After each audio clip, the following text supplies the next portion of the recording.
Hey, we want to pivot a little bit just to bring up this fantastic tweet here from, I'm calling him our friend, Jeremiah Smith. A lot of laughing emojis. I guess that's like the okay emoji. And this, of course, is a quote tweet from Gerald V. Dixon. And people might be wondering who's that. That's our man Smoke here, who is it said. We were talking the other day on the Ultimate College Football Show on Monday about what a generational talent is. And you said that Jeremiah Smith was not considered a generational talent, and he responded to you. He has seen it. You talked to him. I want to ask you first, what did he say when you guys spoke about this? Nephew is okay. And just knowing like his temperament and who he is as just a player, and just like we always say, dog. He's different.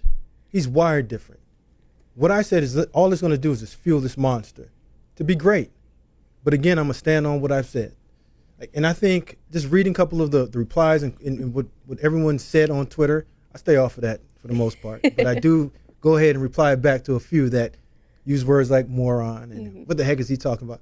But at the end of the day, when I said he reminds me more in the comp as Andre Johnson, I think everyone took that as like a stab.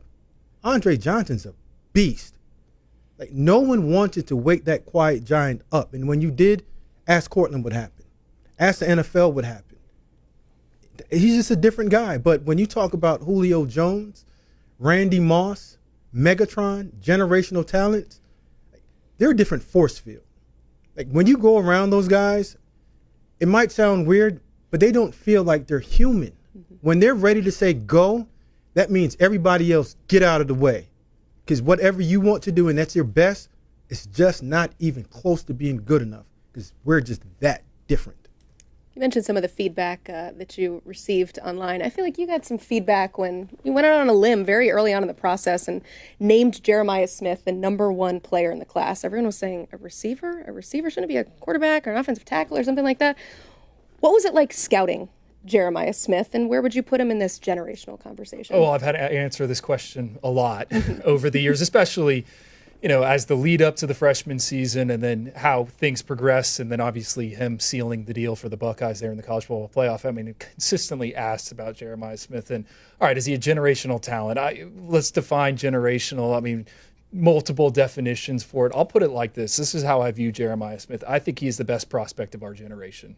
I think he's the best prospect that is going to come out of the high school ranks in our generation, at least my generation, me doing these rankings and all that. And what really makes that a wild statement is 3 years ago, Travis Hunter came out of the high school ranks, who put up video game numbers as a wide receiver, also did it on the defensive side of the ball. Travis Hunter just went on to win the Heisman Trophy. I don't think we're ever going to see another season like Travis Hunter in college football in terms of him playing all the snaps he did. He never left the field. So to me, I think Jeremiah Smith is a generational prospect. That's how I would describe him. All these coaches are saying that he's a guy that, he could play right away on Sundays. I think the other thing, Jeremiah Smith is the player that could legitimately challenge the NFL rule where you have to wait 3 years. I mean, if he wanted to come out, and he's never going to do that. If you spend time around Jeremiah Smith, he is not wired that way. I think his X factor is he's a pro's pro. He has always been that way since the first time I saw him and uncovered him. And it's really coming full circle, right? Shamar Stewart, kind of the story of the Senior Bowl. The first time I saw Jeremiah Smith, I was going to Shamar Stewart's spring game before his senior year. All right. It was at Monsignor Pace, Opelika High School, home of DeMarcus Van Dyke. Hey, we got these two wide receivers. One of them was Josiah Trader, who's going to have a big year at Miami, catching passes from Carson Beck. The other was Jeremiah Smith. And all I remember is, okay, this kid's got big hands, big features. He's got a chance. Ever since then, every time you saw him, he just dominated. He can flip a switch like few others. I think there was only one high school game he played where he was shut out.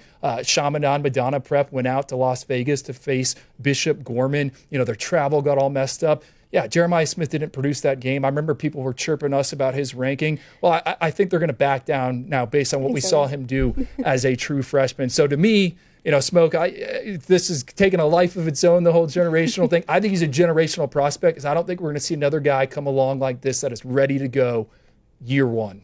The original question was just generational wide receiver. Andrew's opened it up to prospects in general. What's your response? Drew, what makes him a generational prospect?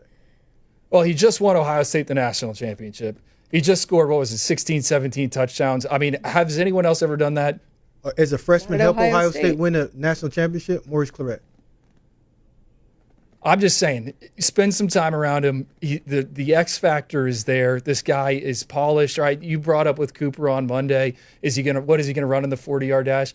You know, the only time we have on Jeremiah Smith is a 4.76 from when he was a young pup. I would bet a ton of money he's going to run a 4.3 in Indianapolis, and I'll also bet this. I'm down with that. Whatever you want to bet, I'll bet you. He is going to actually work out in Indianapolis because this kid's a competitor. He goes to everything. That is the X factor with him, right? You want to talk about controlling the narrative? Jeremiah Smith showed up to everything. He didn't have to do that. He played in the Navy All-American Bowl the day before he started classes at Ohio State, right? You know, there's a ton of recruits that are watching this channel that are worried about their ranking and all this stuff. Control what you can control. Jeremiah Smith, what can he control? He can control the fact that he's a competitor. Everyone knows that about him, right? Yeah.